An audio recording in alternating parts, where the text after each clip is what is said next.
Hello students, in the last video we were discussing about concatenation of transformations. Now we'll see what is nothing but rotation about an arbitrary axis. Arbitrary axis is nothing but here we are not going to perform rotation operation either on x-axis or y-axis or z-axis. Instead of that we are considering a different axis to perform the rotation. That is why we will call it as rotation about an arbitrary axis. To perform rotation about an arbitrary axis, we need to give three input. The first one is the fixed point. As you can observe in the diagram, here we are trying to rotate a cube. Then to rotate a cube, the first input we are going to give is the fixed point, and the fixed point is represented as P0 in the diagram. That is some fixed point or the center of the cube. Then the second input we are supposed to give is a vector. That is nothing but on this vector we are going to perform the rotation other than x-axis, y-axis or z-axis. Then with what angle we are performing rotation operation? That is the third input, that is a theta value. Then as I said, the second input to perform this kind of rotation is the vector. Now to represent vector, there are many ways. The first way is we can represent the vector as a subtraction of 2 points, that is u equal to p2 minus p1. This operation we have already studied, that is point to point subtraction. When we perform point to point subtraction, then the result will be a vector. Then if I consider the vector has a unit length, or if the vector is a unit vector, then we can represent the vector as v equal to u divided by modulus v, and in homogeneous coordinates a vector can be represented as alpha x, alpha y, alpha z in the column matrix. Then whenever we are performing rotation about an arbitrary axis using a fixed point, then before performing actually the rotation operation, what we'll do is we'll move the object to an origin first. Whenever we are performing rotation about an arbitrary axis using a fixed point, before performing a rotation operation, what is the first thing we'll do is we'll move the object to the origin of a coordinate system. That is what shown in the second diagram which is there in this slide. After moving the object to the origin, we will draw a line from the origin to the vector which is given as an input. Now when you observe that line segment which is joining the vector, that vector is almost nearer to the z-axis. Then it indicates that we are supposed to perform the rotation of this cube almost nearer to the z-axis value. With that direction we are supposed to perform the rotation. Now if we adjust this cube rotation direction to a z-axis, then it is easy to perform the rotation because we already know how to perform the rotation on z-axis. To perform rotation on an arbitrary axis, it is difficult because we doesn't know that. It is easy for us to perform rotation on x-axis, y-axis and z-axis.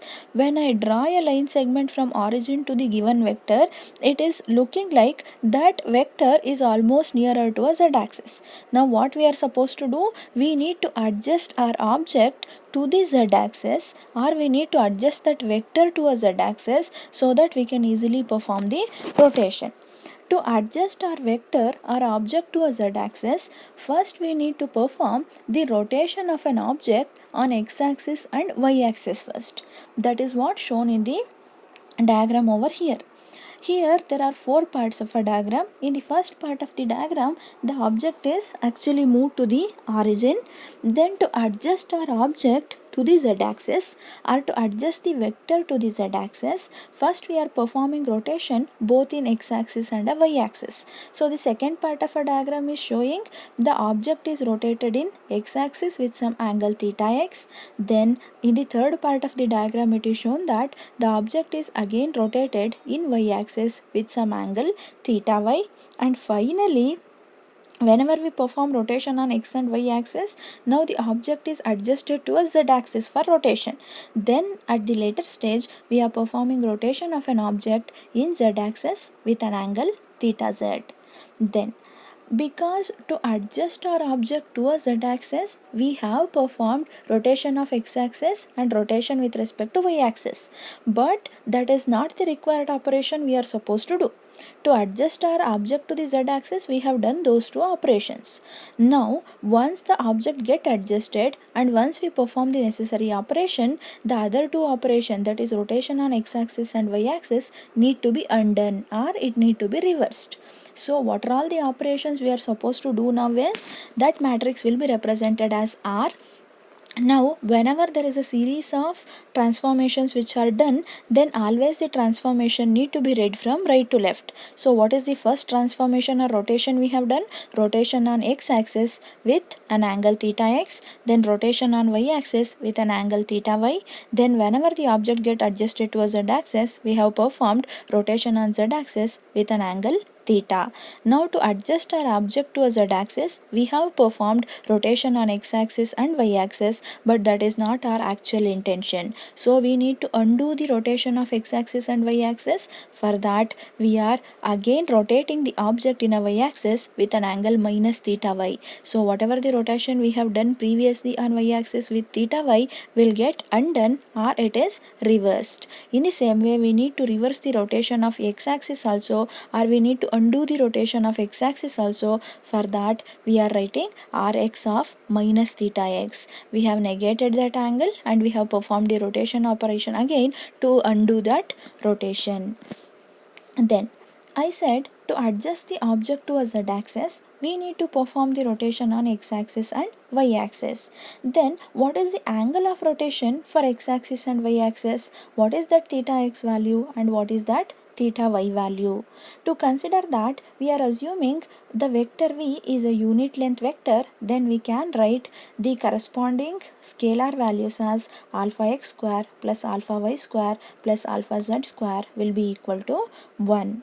Then to find out the angle of rotation for x-axis and y-axis, we are drawing line segments from each of the axes to the head of the vector, that is from y-axis to the head of the vector, which will be represented as alpha x, alpha y, alpha z, again from x-axis to the head of the vector and from z-axis to the head of the vector, and the corresponding angles are represented as pi x, pi y and pi z.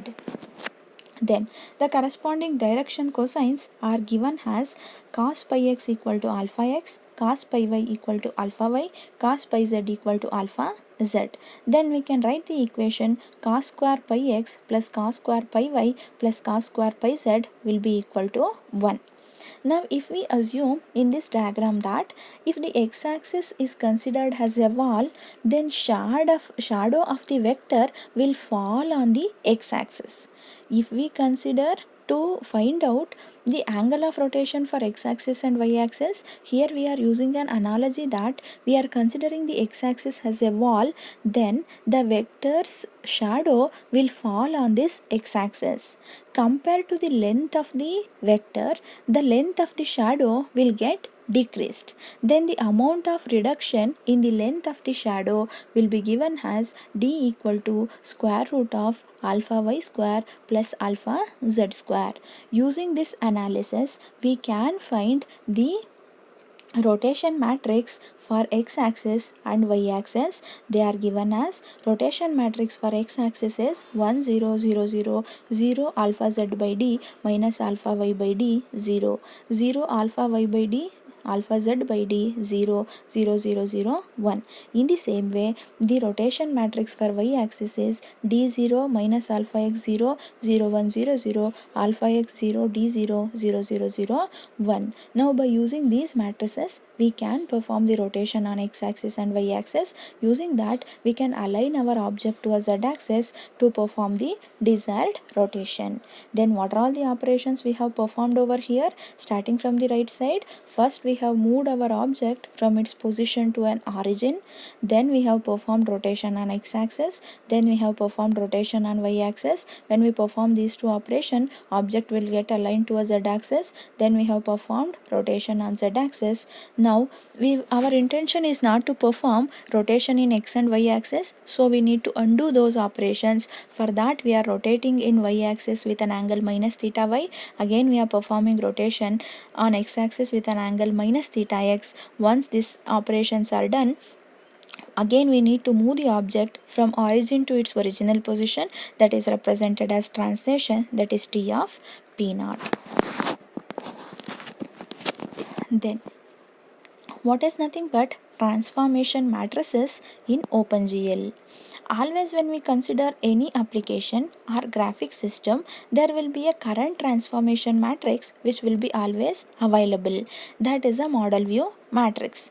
If I give some input in an application program, that is a vertex which will be represented as P, then for that vertex a current transformation matrix will be applied, that is C into P, where C is a current transformation matrix. For example, C denote the current transformation matrix. Then to initialize this current transformation matrix C with an identity matrix, we can write the instruction as I will be initialized to C, where I denotes identity matrix.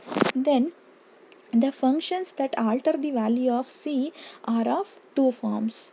One is those functions that load it with some matrix, and some other function that modify it by pre-multiplication or post-multiplication by a matrix. What are all the transformation operations are there? Those transformation matrices will alter the current transformation matrix by the post-multiplication. What are all the transformation operations which are there in OpenGL? That is translation, rotation and scaling. They will initialize this current translation matrix by the post multiplication. Then that post multiplication form of an instructions are where a current transformation matrix will be multiplied with a translation matrix T, and then it is assigned or initialized with C. Again, in the same way, the current transformation matrix is multiplied with a scaling matrix, that is S, then it is assigned to a C. Then current transformation matrix C is multiplied with rotation matrix, then it is initialized with C. In the same way, the load form of instructions are written as the translation matrix T will be assigned to C, scaling matrix S will be assigned to C, similarly the rotation matrix R will be assigned to C. Other than these transformation matrices, if we want to load some arbitrary matrix to a current transformation matrix, then we can write the instruction as C arrow mark M. Then if we want to write the post multiplication form to initialize the current transformation matrix with an arbitrary matrix, then we can write the instruction as C arrow mark C into M. Then rotation, translation and scaling. That is what are all the functions we can use for rotation, translation and scaling. Then if we want to load the current transformation matrix with some other matrix, that means we want to initialize current transformation matrix with a matrix with some other matrix, then we can use the function GL load matrix F and a name of a matrix with which you want to initialize current transformation matrix. Always a current transformation matrix will be available in OpenGL application. If you want to initialize that matrix with some other matrix value, for that we need to use the function GL load matrix F, and as a parameter you are supposed to pass the matrix name which contains the initialization values. Then if you want to initialize current transformation matrix with an identity matrix, for that we need to use the function GL load identity. Then to perform transformation operations, we have specific built-in function. To perform rotation operation, we have a built-in function GL rotate F, and it will take four parameters. First one is angle of rotation, second one is whether you are performing the rotation in x-axis, which is represented as Vx. Third parameter is whether you want to perform rotation in y-axis, that is Vy. Last parameter is whether you want to perform rotation in z-axis, that is Vz. To perform translation operation, we have a built-in function GL translate F with three parameter. These are the distance vector, that is with what distance you want to move an object or you want to move a point. Then to perform a scaling, we have a built-in function called GL scale F with three parameter. These are the scaling factor in the corresponding x, y and z axis. Then rotation about a fixed point in OpenGL. To perform this operation, the first thing we are supposed to do is we need to specify the matrix mode. The matrix mode which is used to perform rotation about a fixed point in OpenGL is model view matrix. So to load that matrix mode, we are using a built-in function called GL matrix mode with the name of the matrix mode, that is GL model view. Then to initialize this, now whenever we initialize the matrix mode with a GL model view, the current transformation matrix will become model view matrix. Now to initialize this model view matrix with the identity matrix, we'll write the function GL load identity. Then whenever we are performing rotation operation about a fixed point in OpenGL, as we discussed before performing that rotation, we need to move our object to the origin. Moving an object from one position to another position is known as translation operation. So before performing rotation, we are performing a translation operation over here with a built-in function GL translate F with some value 4, 5, 6. Once we move the object from a point to an origin, then we'll perform a rotation operation with the desired angle 45 degree in z-axis. Once the rotation operation is over, again we need to move the object from origin to its original position. Again it is a translation operation. So we are writing GL translate F with some value -4, -5, -6. Then order of transformation. Always the transformation will be applied with the specified order, that is last one will be performed is the first one which is specified over there. That is, the transformation specified last is the one applied first. Whichever the transformation you will specify first, that will be applied at the last. Then to understand that, here we have a sequence of operation which are specified. First one is we are loading the current transformation matrix with an identity matrix. That means we are initializing the current transformation matrix with an identity matrix. That will happen first. After that, we are specifying so many transformation operations. First one is CT, that means we are performing translation. Second one is we are performing rotation, that is C into R. Third one is we are again performing translation. Then as we know, the rule is the transformation specified last is the one applied first. Then in which order these transformations will occur, the last one which is specified will be occurred first. Which is the last one? The transformation with values -4, -5 and -6. So that operation we need to write at the right side, because that is the one which is applied on the object first. Then which is the next one? The rotation operation. So that should be the second one from the right side. Then which is the last operation?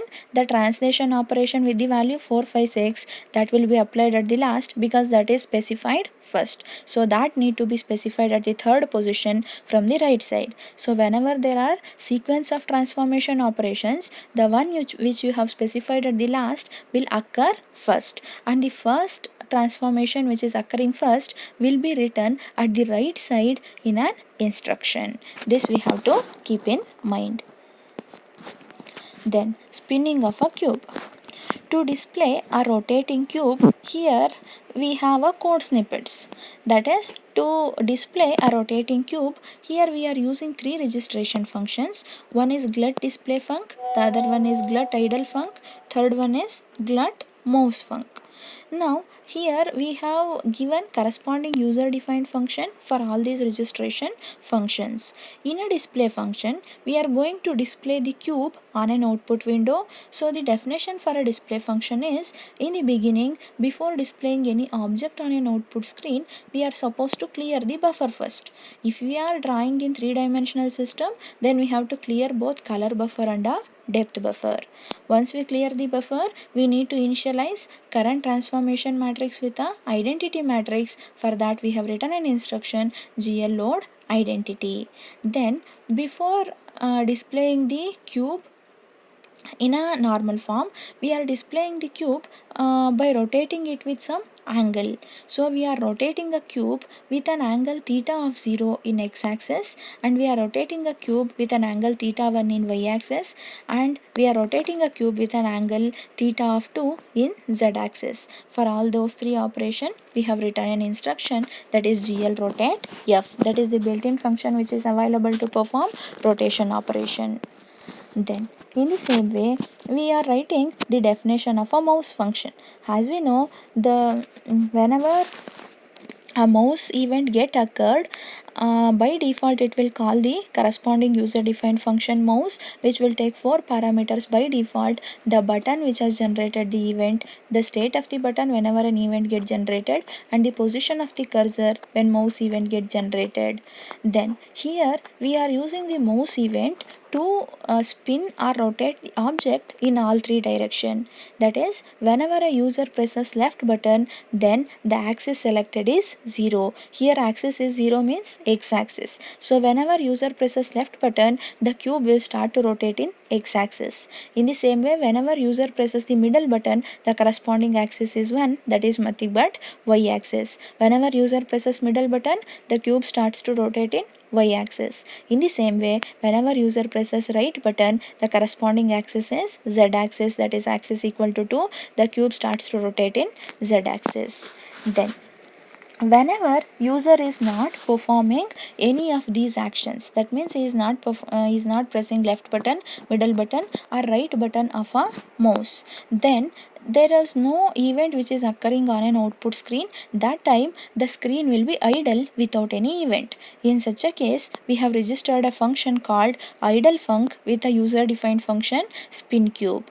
Then what we have written in a spin cube? In spin cube, continuously we are increasing a theta value by 2. Even though if there are no events which are occurring, then still the cube will be rotating with the previously selected direction.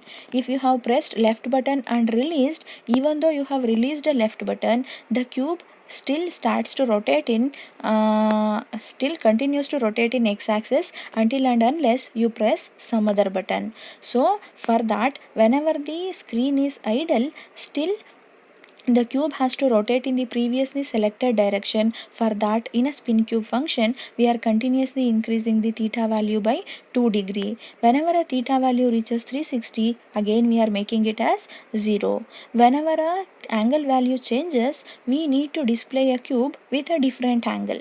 That means we need to display a new cube with a different angle. To display a new cube, we need to call a display function.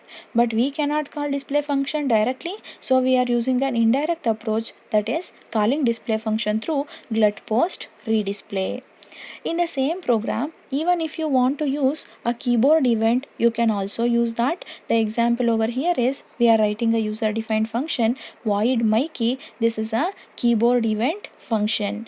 By default, whenever a keyboard event get generated, this function will get called and it will take 3 parameter. First one is the key which generated the event, then the position of the cursor whenever the keyboard event get generated. As an example, here we have written whenever the user presses small q or capital Q, then the program should get terminated. For that, we have written an instruction exit of 0. Actually here 0 is missing, you have to write exit of 0 there. This is regarding the code snippet regarding how to display a rotation of a cube. Then what are the functions which are available to perform load, push and pop matrix operation? As you know, to load a matrix or to initialize the current transformation matrix with some other matrix, we can use the function GL load matrix F. As a parameter, you need to pass name of a matrix which contains initialization value. Then in the previous videos, I discussed about the instance transformation. That means in a scene, if there are multiple objects which are available, and if you apply a particular transformation on a specific object, I don't want to apply the same transformation on all object of a scene where the transformation for each object will be different. Then to apply a specific transformation for a particular object, we will use GL push matrix and GL pop matrix functions. Whenever you use GL push matrix function, a copy of the current transformation matrix will be created. Then you can apply all the transformations for a particular object. Then to come to the original state, you have to use GL pop matrix function. These are the built-in functions which are available to perform push and pop matrix operations. Then quaternions. Quaternions are nothing but these are the extensions of complex number that provide an alternative method for describing and manipulating rotations.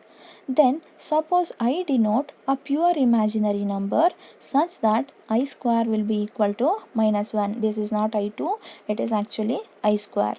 Then as we know, as per Euler's identity, we can write e power I theta equal to cos theta plus I sin theta. Then we can also write the polar representation of a complex number C as, we know the representation of a complex number is C equal to A plus IB. In a polar representation, we can write it as R into e power I theta. Then we can rotate C about the origin by an angle phi to C dash. Then we can write C dash as C dash equal to R into e power I into C into theta of theta plus phi, which can be simplified as R into e power I theta into e power I phi in the polar representation. Then quaternions can be defined as these are the representation of a rotation by using both vectors and scalars. That is, we can represent them as A equal to Q0, Q1, Q2, Q3, which can be simplified as Q0, Q, where Q will be equal to Q1, Q2 and Q3. The operations among quaternions can be based on three complex numbers. Those can be represented as I, j and k with a property I square equal to j square equal to k square will be equal to I into j into k will be equal to -1. These numbers are analogous to unit vectors in 3 dimensions. So we can write the value of q as q equal to q1i plus q2j plus q3k. Then suppose that if we use the vector part of a quaternion to represent a point in a space, then that point can be represented as p equal to 0, p. Then the component of p, that is xyz, will give the location of a point. Then consider the quaternion r equal to cos theta by 2, sin theta by 2v, where v is a unit length. Then we can show that a quaternion r is a unit quaternion. That means the magnitude of quaternion r is 1. So r inverse will be equal to cos theta by 2, minus sin theta by 2 into v. If we consider the quaternion product of a quaternion p that represents a point with r, then we can obtain the quaternion p dash equal to r into p into inverse of r. With this, we have completed all 5 modules of your syllabus and without leaving even a single topic. Whatever the topics I had covered through video lectures is also important because we are not going to repeat those topics once the college reopens. So you need to take this seriously and you need to study all the topics properly by listening to video lectures. If you get any doubts whenever you are listening to a video lectures, you can ask me so that I can clarify your doubts. Take this video lecture seriously because these topics will not be explained again when you come back to classes, and these syllabus will also be there for your second internals and also for the exams.